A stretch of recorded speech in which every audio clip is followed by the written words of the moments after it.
Happiest new year my dear friends. ये हमारी part 2 की प्रिडिक्शन वीडियो है। आपने हमारी पार्ट 1 की वीडियो नहीं देखा है तो सबसे पहले आप जाइए, आप उसको देखिए एंड देन आप पार्ट 2 में आइए, ताकि चीज़ों आपको अच्छे से कन्वे हो सके, अच्छे से आपको समझ में आ सके। जैसा कि हमने कहा है कि ये जो साल है ये सैटर्न का है, लॉर्ड शनि का है। और लॉर्ड शनि क्या होते हैं कि किसी भी व्यक्ति का पहले बहुत एग्जामिन लेते हैं और जब देते हैं तो बहुत छप्पड़ फाड़ के देते हैं। सैटर्न क्या होता है कि जैसे कि हम खुद किताबों में भी पढ़ते हैं, Saturn is a slow driving planet in the solar system. तो वही गुण फिर हम पर भी आते हैं। इसे कहते हैं द प्लैनेट ऑफ जजमेंट। और अगर आपकी ये डीओबी है 8, 17, 26, 8, 17, 26, इस तीन में से आप किसी भी डेट पे बॉर्न हैं, तो माय डियर फ्रेंड आपका जजमेंट, ऑब्जर्वेशन, डीप एनालिसिस तो ऑलरेडी बहुत अच्छा होता ही होता है। और ये जो प्लैनेट है ये जो ईयर है, इट्स लाइक अ प्रिंसिपल कि मतलब कि ये जो प्लैनेट है ये प्रिंसिपल की तरह होता है, means principal in the class. तो चीज़ों को बहुत अच्छे से जज करता है, ऑब्जर्व करता है, उसके बाद ही रिजल्ट देता है। तो ये जो ईयर है तो it's all about totally our hard work. My dear friend, Saturn क्या करता है कि हमको हमारी चीज़ों पर, चाहे हमारी जॉब हो, बिजनेस हो, मैरिज हो, स्टार्टअप हो, बिगनिंग हो, टूर हो, ट्रैवल हो, वर्क्स हो, वहाँ पर डिले लाता है, पोस्टपोन करता है। तो सपोज अगर आपकी जॉब की जॉइनिंग लेटर आया है 8 तारीख को, तो आपका वो जो जॉब है वो डिले हो सकती है, पोस्टपोन होने की पॉसिबिलिटीज बन सकती है, हर्डल्स आ सकती हैं, रुकावटें आ सकती हैं, बाधाएं आ सकती हैं।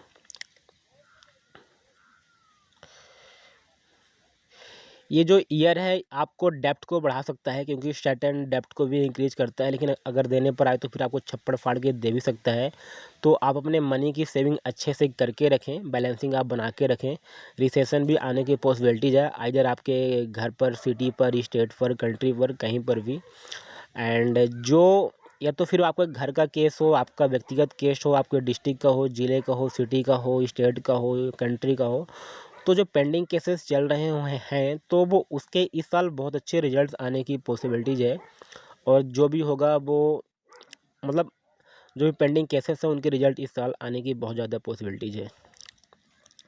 पिछले वीडियो में हमने बात किया था कि आपको हेल्थ इशू लेग से रिलेटेड, बोन से ना रिलेटेड एंड नी से रिलेटेड। तो एक और हेल्थ इशू है जो कि बिकॉज ऑफ द मून का जो 20 है, तो उसकी वजह से आपको stomach regarding issue, stomach digestion, constipation, acidity ये भी देखने को मिल सकती है। जैसे कि हमने कहा ये सडन प्रॉफिट सडन लॉस का ईयर होता है, तो आपको सडन प्रॉफिट, सडन लॉस या फिर आपको सडन हॉस्पिटलाइज भी होना पड़ सकता है। तो इसलिए आप अपनी मनी की सेविंग अच्छे से बना के रखें, है ना। इंजरी की भी पॉसिबिलिटीज़ समझ में आ पा रही है। जो सबसे महत्वपूर्ण चीज़ है माय डियर फ्रेंड, तो इस साल क्योंकि सैटर्न जो होता है, जो छोटी चीज़ें होती हैं, पुअर पीपल होते हैं, उनको बहुत देता है, उनको भी रूल करता है। तो जो भी आपके लोअर क्लास पीपल होते हैं, स्लम एरिया या फिर पुअरेस्ट क्लास या फिर माल एरिया या फिर बहुत जो अति गरीबी में रहते हैं, अति पिछड़े में रहते हैं एंड इन सारी चीज़ों में, तो वहाँ से इन लोगों की अच्छी ग्रोथ इस साल देखने को मिल सकती है। या तो यहाँ से कोई एमपी, मेंबर ऑफ पार्लियामेंट आ सकता है, एमएलए बन सकता है, बड़ा सा बिजनेसमैन बन सकता है, या फिर यहाँ से किसी की एक सडन ग्रोथ आ सकती है, या फिर इन सारी एरियाओं का एक अच्छा खासा डेवलपमेंट एक बड़े लेवल पर भी हो सकता है। पॉइंट नंबर 10 के बाद 11 हमारा ये है, अगर आपको मैंडेटरी ना हो तो आप इस डेट पे अपने कोई भी ऑफिशियल वर्क हैं तो वो आप इस साल अवॉइड करें, ज़्यादा बेटर रहेगा। वो है 8, 17, 26 और लास्ट ऑप्शन 15 भी। अगर आप इस डेट पे बॉर्न हैं 8, 17, 26, तो माय डियर फ्रेंड्स ये डेट आप अवॉइड करने का ही कोशिश करें। आपके लिए लकी डेट कौन सी होती है वो आप हमसे यहाँ पे कंसल्ट कर सकते हैं। ये तो हो गया आपका सारा प्रिडिक्शन, सारा एनालिसिस।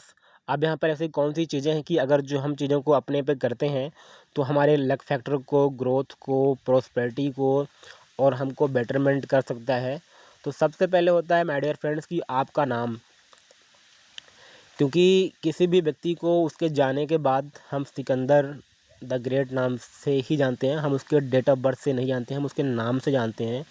तो आपका नाम लकी होना चाहिए, आपका नाम सही होना चाहिए और जो मैक्सिमम बॉलीवुड है, एक्टर हैं, एक्ट्रेस हैं, बिजनेसमैन हैं, पॉलिटिशियंस हैं और जो मूवीज़ आती हैं वो सब न्यूमरोलॉजी के बेसिस से ही उनका लकी नेम होता है। आप बहुत सारी मूवीज़ देखते होंगे, पठान में एक्स्ट्रा ए रहता है, आयुष्मान खुराना में RRN रहता है, सुनील शेट्टी में एक्स्ट्रा ई रहता है। ऐसे करके बहुत सारे एक्टर एक्ट्रेस हैं ना, रानी मुखर्जी में पहले JEE लिखते थे, अब JI लिखते हैं। और बिग बॉस में DG रहता है, सिंग इज किंग में NN रहता है, मैक्स मोबाइल की कंपनी वहाँ पर XX रहता है, रेमंड्स पहले लिखते थे अब वो रेमंड लिखते हैं। एंड मस्ती एक म्यूजिक का सॉन्ग है, वहाँ पर III रहता है लास्ट में। तो ये सारी चीज़ें, एक पंजाब का मॉल है, उसका नाम था नॉर्थ कंट्री मॉल, बट उस नाम से उसकी ग्रोथ नहीं हो रही थी, फिर उन्होंने किया अपना VR पंजाब। तो ये होता है कि हमारा lucky name as per as numerology के बेसिस से होना चाहिए। लोग 70 ईयर्स के भी होते हैं, वो भी अपना लकी नेम कंसल्ट करने के लिए आते हैं। इसको कैसे यूज करना होता है वो हम आपको after the consultation I will let you know. And आपके अपने ऑफिशियल डॉक्यूमेंट पे इन चीज़ों को डायरेक्टली नहीं करना होता है। आपको जो बिज़नेस का नेम है, जैसे कि हमने यहाँ पर है ना डिस्कशन किया, तो भी आपका बिज़नेस का नेम लकी होना चाहिए, ब्रांड होना चाहिए, एज पर एज न्यूमरोलॉजी आपकी डेट ऑफ बर्थ से रिसेंबल करना चाहिए, फेवरेबल होना चाहिए, कंपेटेबल होना चाहिए। आपका हाउस का नंबर लकी होना चाहिए, व्हीकल का नंबर लकी होना चाहिए। मैक्सिमम टाइम्स ये होता है कि व्यक्ति का अगर हाउस नंबर गलत होता है तो वहाँ पर बहुत सारी दिक्कतें आती है। व्हीकल नंबर जब गलत होता है तो एक्सीडेंट की possibilities, there are so many difficulties को वहाँ पर फेस करना पड़ता है। आपके लिए लकी नंबर, लकी डेट्स कौन सी है वो आपको इसी के बेसिस से मालूम पड़ता है। लकी मेटल्स, जेम स्टोन, यहाँ से अगर आप अच्छे से न्यूमरोलॉजी के बेसिस से अगर आप यूज करते हैं, देन वो चीज़ें फिर आपके लेफ्ट फैक्टर पे आती है। आपका लकी कलर्स, लकी डायरेक्शन, आपके लिए कौन सा फेवरेबल जॉब है, फेवरेबल बिजनेस है, आपका स्ट्रॉन्ग पीरियड कौन सा चलता है। There are so many things की जो अपने कुछ चीज़ों को यहाँ से मालूम पड़ता है। तो आप हमारा पूरा वीडियो लास्ट तक देखें, मैक्सिमम लोगों को आप शेयर करें, लाइक करें, कमेंट करें, सब्सक्राइब करें और आप मैक्सिमम लोगों को शेयर कीजिए। एंड आप इन चीज़ों के रिगार्डिंग आप ज़रूर कंसल्ट करें। आपका अंत तक हमारी वीडियो देखने के लिए आपका बहुत बहुत धन्यवाद। वंस अगेन आपको happiest new year. Thank you so much.